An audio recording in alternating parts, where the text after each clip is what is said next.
What is up, space pirates? I am your captain, the ever-charming dread pirate, Dr. Disaster, and today we got to talk about the updated box office predictions for Indiana Jones 5 because things just keep looking bleaker and bleaker for this movie and for the Disney company as a whole.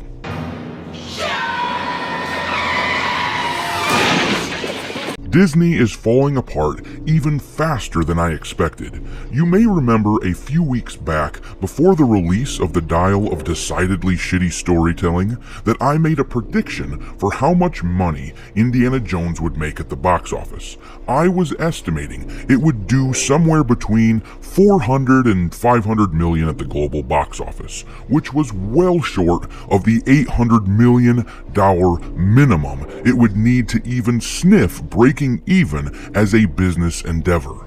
I remember talking about how funny it would be if they only made 400 million. But unfortunately for Disney, and fortunately for those of us with an overdeveloped sense of schadenfreude, it doesn't look like Indiana Jones will even come close to 400. I declare bankruptcy!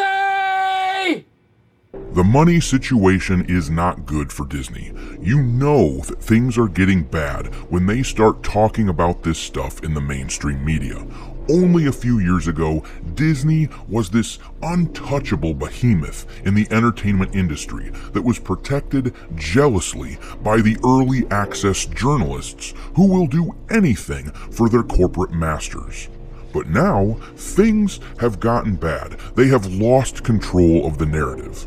In fact, they have gotten so bad for Disney that these so-called journalists almost have no choice but to admit that Disney is faltering.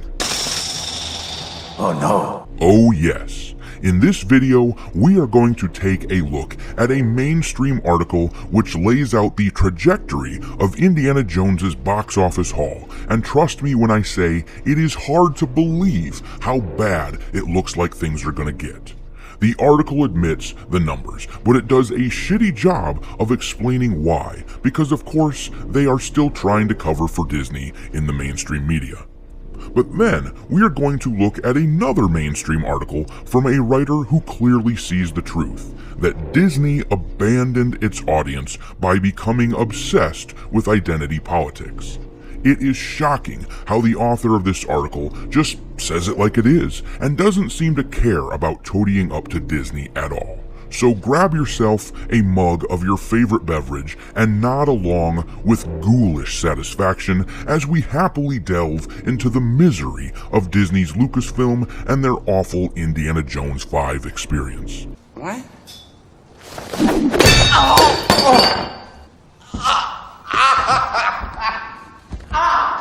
Any other questions?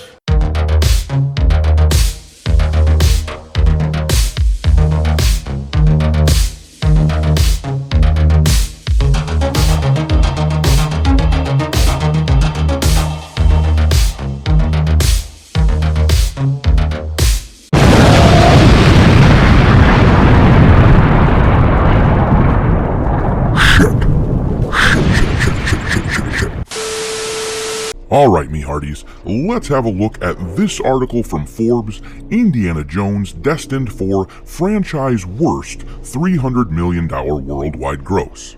That's right guys, 300 million is what this film is on a trajectory to reach. They won't even get half of what they need to break even. At this rate, they will barely clear the reported $295 million that they spent on producing the movie. And that won't even touch the $100 million plus that they spent on marketing. And since Disney will take home only about half the proceeds from the box office, they are on pace to lose something in the neighborhood of $250 million. That is outlandish for a movie featuring Indiana Jones. But the author of the article writes, Disney faces its fourth theatrical misfire of 2023 after Indiana Jones and the Dial of Destiny topped a mere $248 million in total global receipts from 2 weekends of theatrical release. This disastrous outcome means the film is likely destined for a franchise worst 300 plus or minus million worldwide gross. Indiana Jones and the Dial of Destiny took $26.5 million in North America over its second weekend, bringing the domestic total to $121 million. International figures are roughly tracking even with stateside numbers, and at the current expected rate, we'll see somewhere in the neighborhood of $150 million for both domestic and foreign final tallies. Unless Dial of Destiny can push its receipts high enough to top $333 million, it will fail to beat the box office of 1984's Indiana Jones and the Temple of Doom, despite having a budget at least 10 times that of the earlier picture. Now, for perspective, let's factor in inflation, shall we? The average price of a movie ticket in 1984 was $2.50 according to Google. If we divide the $333 million that Indiana Jones and the Temple of Doom made in 1984 by the average movie ticket price, then we can estimate that they sold roughly 133,200,000 tickets to see what was previously the Indiana Jones film with the lowest box office.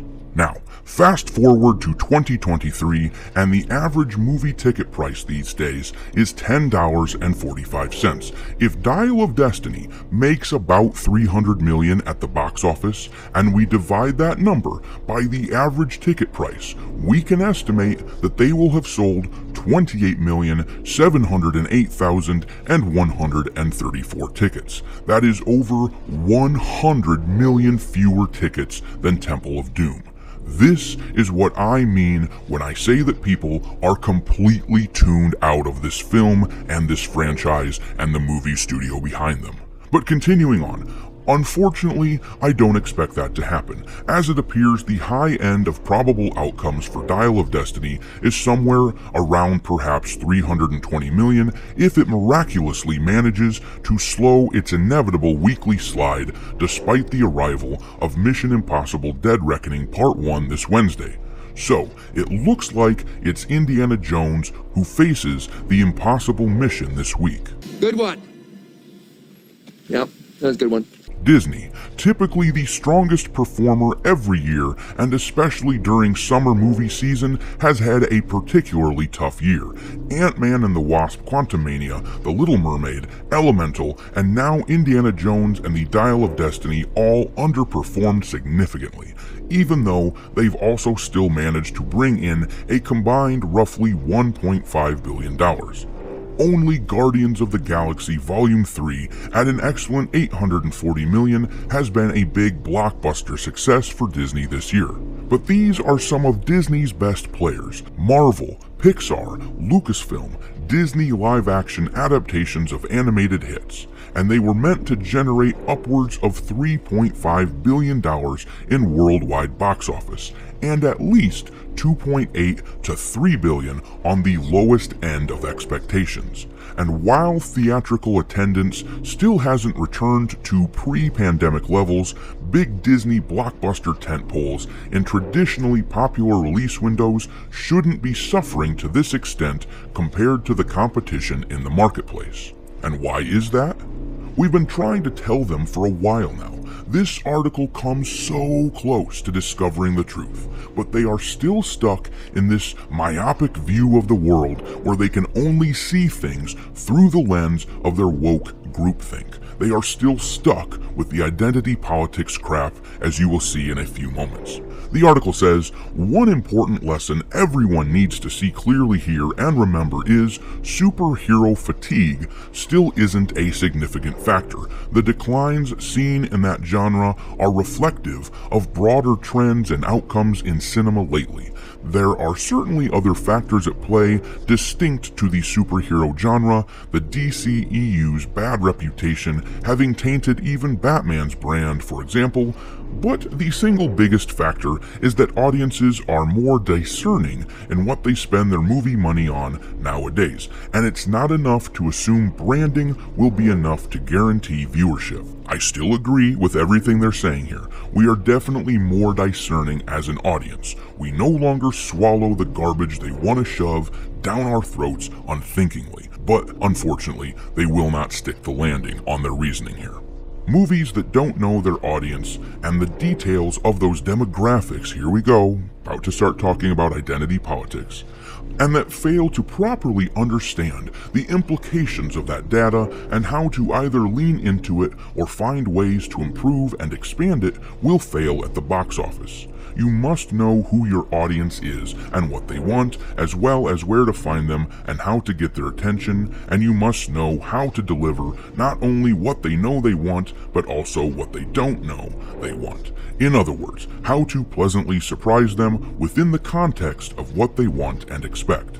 Mission Impossible: Dead Reckoning Part 1 is a perfect example of succeeding at every level when it comes to knowing and appealing to your audience successfully, and it delivers the sort of summer blockbuster tentpole audiences crave.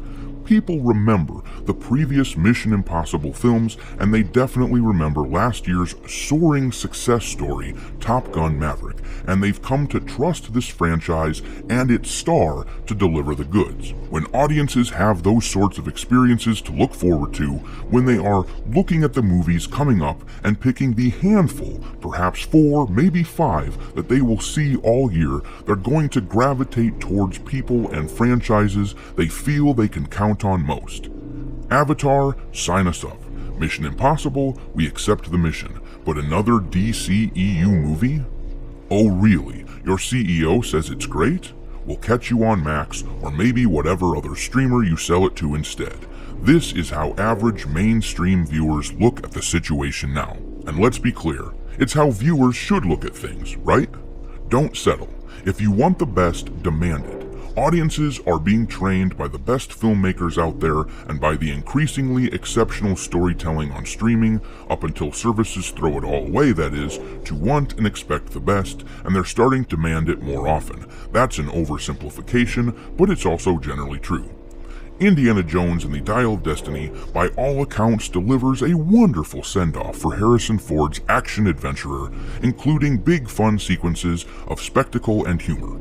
But it's aimed at an older audience. It relies heavily on nostalgia and awareness of the previous 4 movies. It's a period setting, and the marketing was so conscious of the main target demographics, older males, that it did little to give other demos a reason to show up.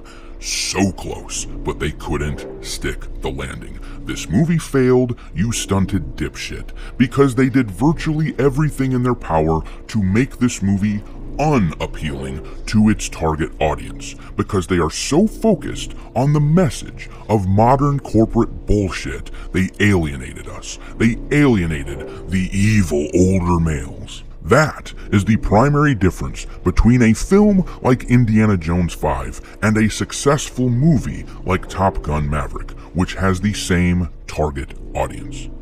But you know who didn't miss the lessons that need to be learned from this whole debacle? Sky News Australia. We're going to read a little bit of this article so that you can see how the conversation is shifting. Our views are gradually seeping into the mainstream because they are so evident that even journalists have to admit that we are correct. Once again, this should be a white pill for all of us. The article says, Disney has hit rock bottom after suffering its worst ever month. Will they ever learn what their customers want? Disney is the behemoth of the entertainment industry, having assimilated a raft of studios, including Marvel, Pixar, and Lucasfilm, into one huge mass entity. Last month, Disney managed the astonishing feat of all 3 of those subsidiary studios releasing or about to release bombing content. The Marvel series Secret Invasion holding the studio's second lowest ever TV rating. Pixar feature Elemental opening to a studio record worst of $29.6 million, and Lucasfilm's Indiana Jones and the Dial of Destiny becoming the worst ever reviewed film in the franchise's history. Secret Invasion features Samuel L. Jackson as an even more grizzled version of his eye-patch-adorned Nick Fury, the show adhering to the Hollywood trend of taking legacy male characters, deconstructing them, and making them broken down, world-weary versions of themselves. My man, you are speaking my language right now. This is what we have been complaining about for the better part of a decade by now. It is refreshing to hear it being said in mainstream circles. The article goes on for a while yet, breaking down how identity politics is ruining the Disney brand and their film franchises. We are running out of time here, so I'll have to stop there, but I highly recommend that you give this article a read, link in the description, because these people are starting to get it. They are starting to wake up. It isn't an accident that Lucasfilm thought they could spend $300 million on an Indiana Jones 5 movie and get away with it. The arrogance, the conceit is off the charts, but it is also no accident that this movie is failing even worse than predicted, because the fury, the anger, the dislike of Lucasfilm is also off the charts. People are tired of wokeness. They're tired of their characters getting the old bait and switch treatment, and we just aren't going to be fooled into parting ways with our money any longer. Indiana Jones 5 is going to end up losing Disney around $250 million, and it is about time they start getting it through their thick skulls as to why that is. This is the most important conversation to be having right now in our pop cultural spaces. It is a conversation that we are winning, and it is a conversation that we need to keep on having. The idiots at Disney thought they could force this fleabag, Phoebe Waller-Bridge, onto us like a plague. But in a delicious turn of events, she and Kathleen Kennedy are now plaguing Disney instead. Thanks for watching, me hearties. If you haven't already, your captain is inviting you to subscribe to the channel and become a part of the crew. Life as a space pirate may not be glamorous, but there's always plenty of booty.